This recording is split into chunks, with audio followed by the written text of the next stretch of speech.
don't have to scratch and slip if we're doing a bowl, because when we kind of put the whole bowl together, we're going to smooth the whole inside in, right? So it'll be nice and smooth on the inside. Hold it together and make it leads easier to clean.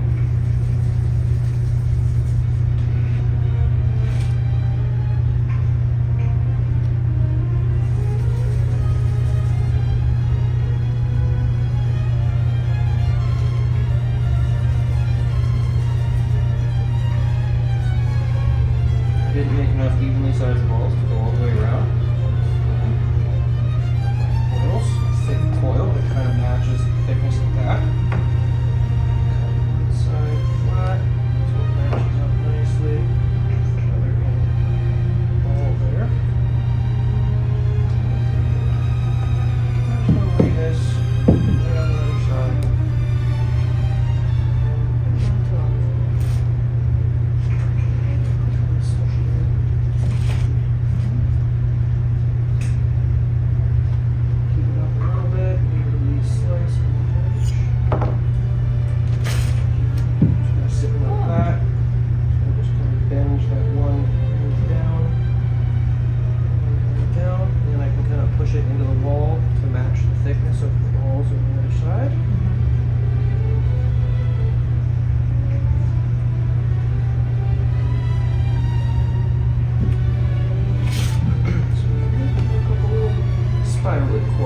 So, usually in a coil build, you'll see a few little spirals here and there. Kind of built up the spirals. Making your spiral, you do want to roll it pretty tight. So we'll start off on one end. I like to just give it a wee little pinch, just to thin out ever so slightly. And that'll help me get that nice tight inside roll. So I like to place one side on my finger and kind of use the thumb to press that in. But I also just do it on the table, so it kind of keeps the shape of it. So now I'm just kind of pushing this way with my thumb and kind of rolling the clay over.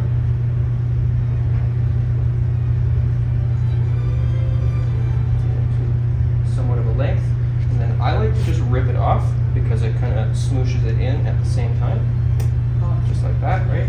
And if you have a little bit of gunk there, that's fine. But we can just smooth it out with our finger, or you can leave it because that's going to sit on top of that next coil. So I'll just leave that right there.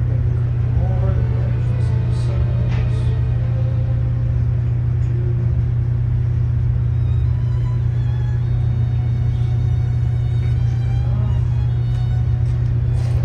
Two more, just so it's symmetrical.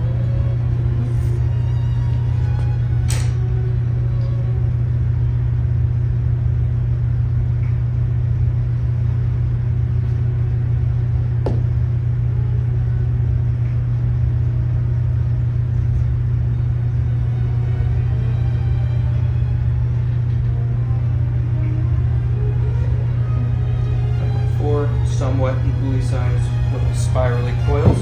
Don't need to be perfect.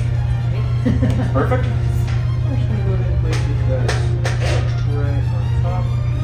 Four. I'm going to work 90 degrees here. Just make sure that's even.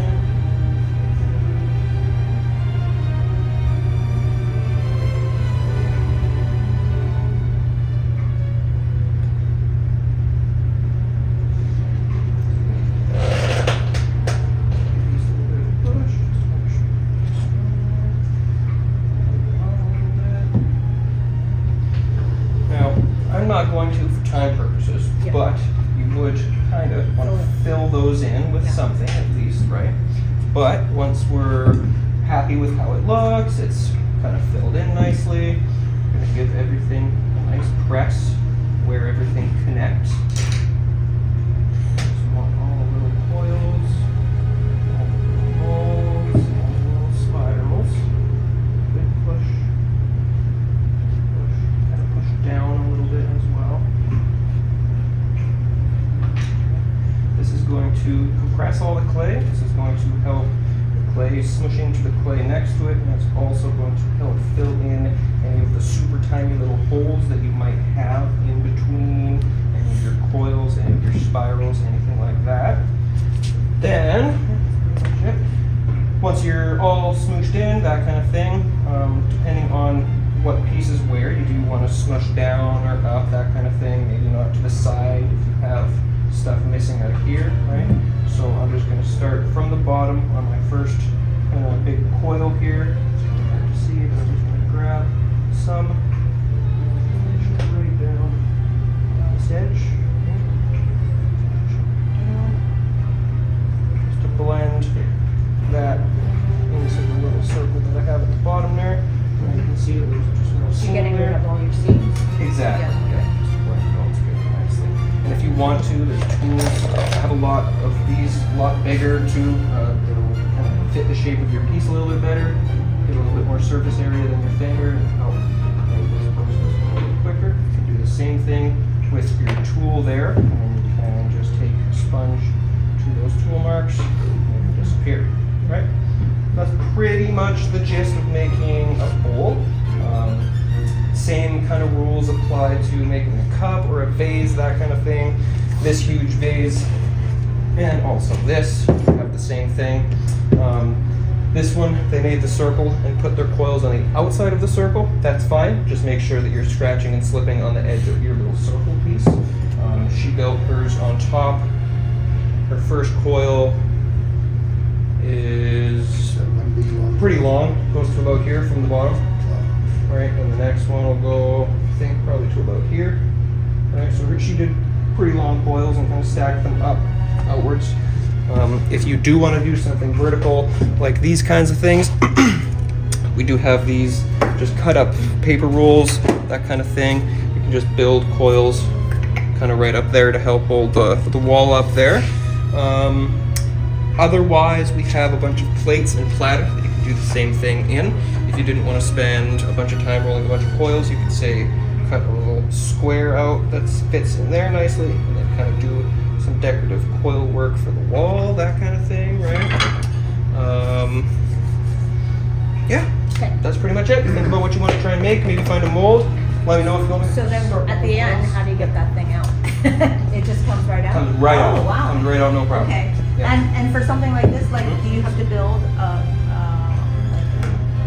like the bottom? The Yeah. bottom, you don't have to, but the bottom looks very nice. So Yeah. at the end, once you pop it out, if you want to make a couple Another- stacked little coils, yeah, a lot of different ways you can make feet. You wouldn't want them this thin, but you can make little legs, 3 little legs, that kind of thing. You can roll these up, make little ball feet for the bottom, that kind of thing, right? There's Okay. a bunch of different ways you can make Okay. feet. They are called feet. I'm not Yeah, being feet, silly. yes. Yep. Okay. Yeah, that's pretty much it. And you can just leave it flat, and they look great too.